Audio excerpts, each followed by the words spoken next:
Ya, jadi tadi sudah dikatakan sama Bang Refli, berdasarkan Undang-Undang Nomor 20 Tahun 2025 tentang Kitab Undang-Undang Hukum Acara Pidana 25/2023.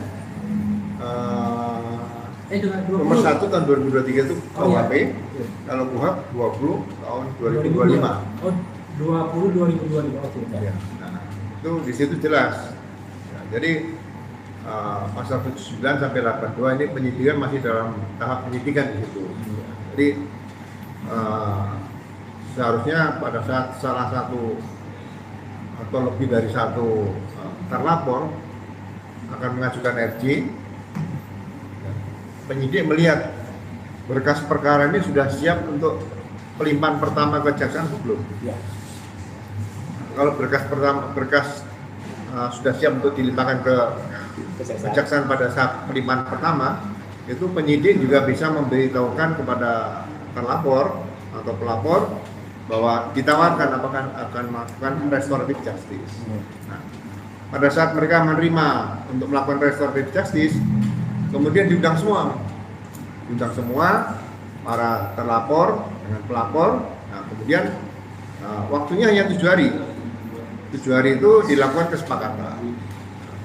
Setelah tercapai kesepakatan, kemudian pihak pelapor mencabut laporan polisi, bukan mencabut nama satu persatu dari yang ada dalam laporan, dari yang namanya terdaftar di laporan polisi. Ya, jadi artinya satu surat itu yang ada nama-nama itu dicabut.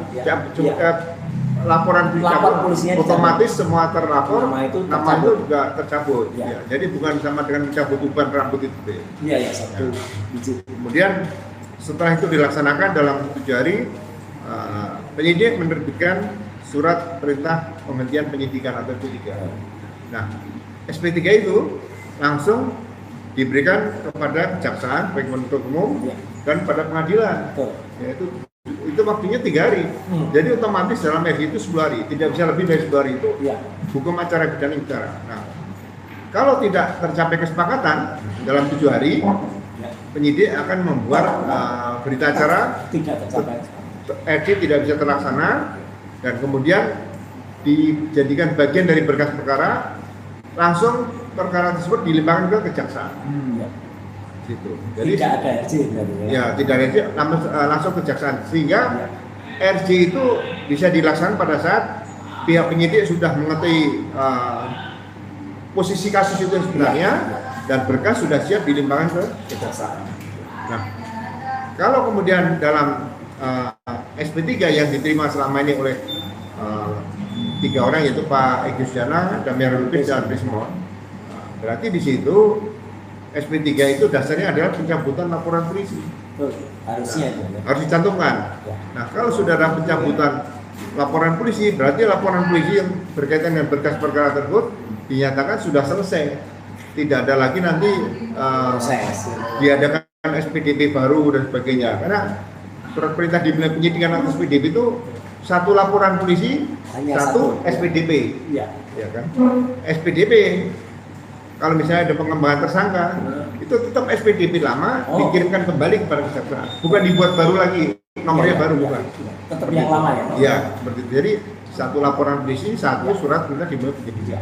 Nah, kemudian kalau SP3 tadi, surat perintah penghentian penyidikan, itu harus dalam tempo 1 kali 24 jam harus diberikan kepada para tersangka atau diberikan pada tersangka.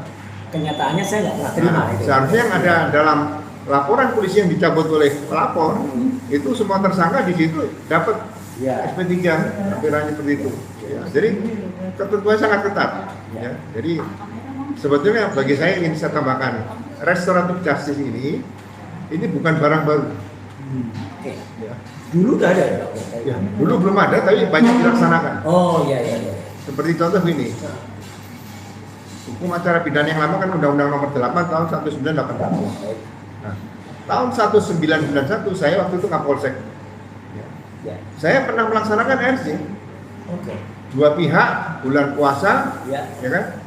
Yang satu pedagang pasar Tanah Abang, yang satu kelompok dari hukum pemuda Pancasila. Ya, ada masalah, kemudian saya temukan Ya, kalau dilanjutkan semua saya tahan dan begitu. Ya. Kalau mau selesai damai, silakan. Ya. Itu saya damaikan. Oke. Dan semuanya happy di situ. Ya, happy. Berkas-berkas tidak saya lanjutkan ke Ya. kejaksaan.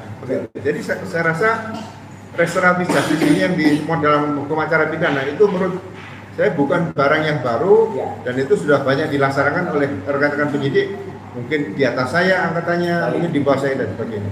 Itu yang bisa saya sampaikan kepada rekan-rekan sekalian. Sekali lagi terima kasih. Mudah-mudahan ini menambah pengetahuan kita di bidang masalah restoratif justice yang terjadi berkaitan dengan dugaan ijazah palsu yang dialamatkan pada Pak Jokowi, mantan presiden atau presiden ke-7 Republik Indonesia. Terima kasih.